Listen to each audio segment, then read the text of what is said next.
దేవుని పరిశుద్ధ గణనామమునకు మహిమ కలుగును గాక. ఆమేన్.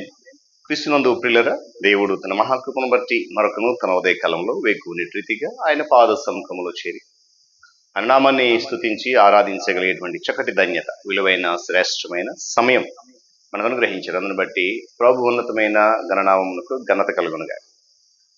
క్రీస్తునందు ప్రియులైన దైవజనులు, స్నేహితులు, విశ్వాసులు, సహోదరి సహోదరులు, ఈ కార్యక్రమాన్ని వీక్షిస్తున్న ఆత్మీయులందరికీ ప్రియ ప్రభువును మన రక్షకుడైన యేసుక్రీస్తు వారి పరిశుద్ధ నామంలో ఉదయకాలపు శుభములు మరియు నిండు వందనాలు తెలియజేస్తాం. బాగున్నారు కదండి? చాలా సంతోషం. రండి, ఈ దినం కూడా మిమ్మల్ని ప్రేమతో నేను ఆహ్వానిస్తున్నాను. అనుదిన అభివృద్ధి ఉదయకాలపు ధ్యానాలు ఉన్నటువంటి ఆధ్యాత్మిక కార్యక్రమంలో నాతో పాటు పాలుపోసుకండి. 10 నిమిషాల వాక్యాన్ని ధ్యానించండి. దేవుని యొక్క వాక్యాన్ని చదవండి. బైబిల్స్ దగ్గరలోనే తెరవండి. ఆయన దీవెన పొందుకోవడానికి గాను వాక్య ధ్యానం వెళ్దాం. నేటి దిన ధ్యాన వాక్యంగా యోహాను సువార్త 6వ అధ్యాయము 67వ వచనాన్ని చదువుతున్నాను. బైబిల్స్ దగ్గరలో ఉండే తెరిచి చూడండి. లేని పక్షం చదువుతున్న మాట జాగ్రత్తగా వినండి, గ్రహించండి. కాబట్టి యేసు, మీరు కూడా వెళ్ళిపోవాలని ఉన్నారా అని 12 మందిని అడిగాను. దేవుడు తన పరిశుద్ధ లేఖన మాటను మనకు దీవించును కాక. ప్రార్థన. సర్వాధిపతి, సర్వ సృష్టికి ఆధారభూతుడా, మీ గణనామానికి స్తోత్రాలు. అద్భుతమైన నీ మాటలు, విలువైన శ్రేష్టమైన గంభీరమైన నీ మాటలు అనుదినం వింటున్నాం. ఈ దినం కూడా నీ మాటలు వినబోతున్నందుకు సిద్ధపడబోతున్న విధానాన్ని బట్టి మీ ఆత్మ సహాయాన్ని మేము కోరుతున్నాం. కృప చూపించి నడిపించి ఘనత మీరు పొందండి. యేసయ్య నామమున అడుగుతున్నాం తండ్రి, ఆమేన్. చాలా సంతోషం ప్రియులరా. మరి ఈ మాట స్వయంగా యేసుక్రీస్తు ప్రభు వారే తన శిష్యులతో అన్నట్లుగా మనం చూస్తున్నాం. ఇది సూటిగా ప్రతి వ్యక్తి హృదయానికి తగిలే ప్రశ్న. యేసుక్రీస్తు ప్రభు వారు సూటిగా మాట్లాడేటువంటి మాటలు మనల్ని ఎక్కడ తాకాలో అక్కడ తాగుతాయి. ఇది వాస్తవం. యేసుక్రీస్తు వారు ఎవరో మనకు తెలిసినప్పటికీ మనల్ని ఆయన మీరు కూడా వెళ్ళిపోవాలని ఉన్నారా అని అడుగుతున్నాడు. ఈ ప్రశ్నకు మన స్వాభావిమానం మనకు అడ్డుగా వచ్చినప్పటికీ మనం ఆయన పట్ల నిరంతరం సాహసోపేతమైనటువంటి వైఖరిని చూపెట్టాలి. వాస్తవానికి ఈ సాహసాన్నే ప్రభు మనలో కోరుకుంటున్నాడు. స్తోత్రం చెప్పండి. హల్లెలూయా. ఎందుకు ఈ మాట అడిగారంటే, ఆ పై వచనంలో ఆయన శిష్యులు అప్పటి వరకు ఆయన వెంబడించి అక్కడి నుండి వెనుక తీసి మరి అన్నడు కూడా ఆయన వెంబడించలేదంట.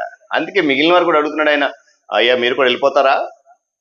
ఎంత చూడండి, అంటే ఈ మాట హృదయాన్ని ఏ విధంగా తాకగాలో ఆ విధంగా తాకు. వారు యేసుతో పాటు నడవడానికి బదులు వెనకడుగు వేస్తారు. వెనకడుగు వేసి వారు పాపము చేయపోయినప్పటికీ కూడా ఆయనకు దూరంగా జరిగిపోయారు. నేడు అనేక మంది తమ జీవితాలను యేసు ప్రభు వారి కొరకు దారపోస్తూ ఆయన కొరకు పనిచేస్తున్నారు, కానీ ఆయనతో పాటు నడవట్లేదు. యేసు ప్రభు వారు మనలో ఎప్పటికీ కోరుకున్నది ఏంటనంటే, మనం ఆయనతో నడవాలనేదే, ఆయన అడుగుజాడల్లో మనం వెళ్ళాలనేది ఆయన కోరుకుంటున్నాడు. కానీ ఇది చాలా మంది మనలో చేయలేకపోతున్నాం అనే విషయాన్ని కూడా ఈరోజు గమనించాలి. మనము యేసుక్రీస్తు వారి కొరకు ప్రత్యేకించబడిన తర్వాత ఆయనతో ఐక్యతను, అన్యోన్యతను కాపాడుకోవడానికి మనము నిరంతరము శ్రమించవలసి ఉన్నాము. శ్రమపడాల్సిన అవసరం ఉంది.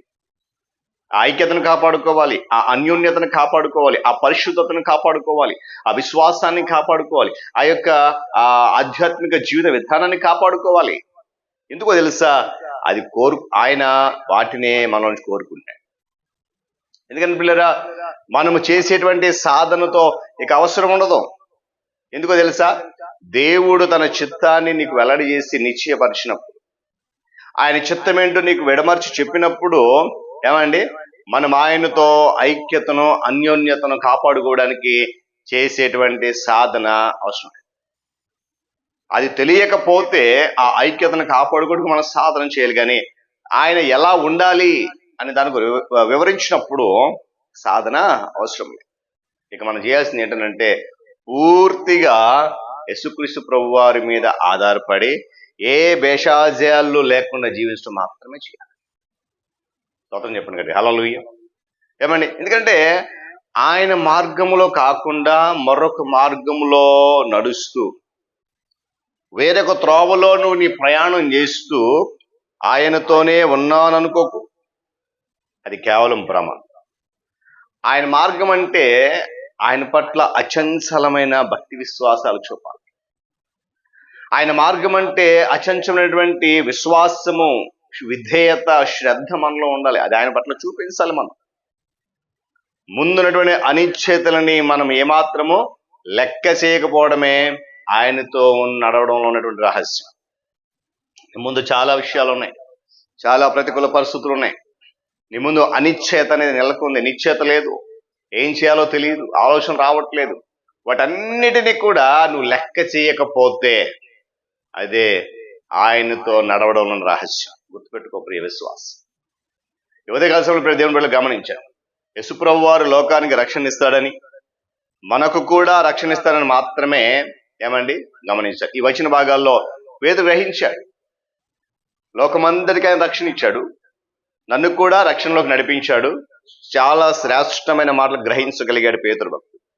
అయితే మనము యేసుతో పాటు సహపనివారిగా, ఆయనతో పాటు నడిచేవారిగా ఏమండి ఉండాలని ఆయన నిత్యము కోరుకుంటున్నాడు. ఈరోజు ఒక ప్రశ్న మనందరికీ, వెనకడుగు వేస్తున్నావా, యేసుతో నడుస్తున్నావా? ఒకసారి పరిశీలన చేసుకుందాం మనం. ఎందుకంటే ఇదే అధ్యాయంలో 70వ వచనం చూస్తే పేతురు తనతో పాటు నడుస్తున్నాడని యేసుప్రభు వారు జ్ఞాపకం చేస్తున్నాడు. అంటే యేసుప్రభు వారు పేతురు అడిగిన ప్రశ్నను మనమే మన హృదయాన్ని అడిగి జవాబు కొరకు చూడాలి. మీరు కూడా వెళ్ళిపోవాలని ఉన్నారా? ఈరోజు పిల్లరా, యేసుతో పాటు నడవాలంటే మనకు అన్ని సౌకర్యాలు కావాలి. ఆయన అడుగు జాడల్లో ప్రయాణం చేయాలంటే సమస్తము మనకి సమకూరితేనే వెళ్దాం.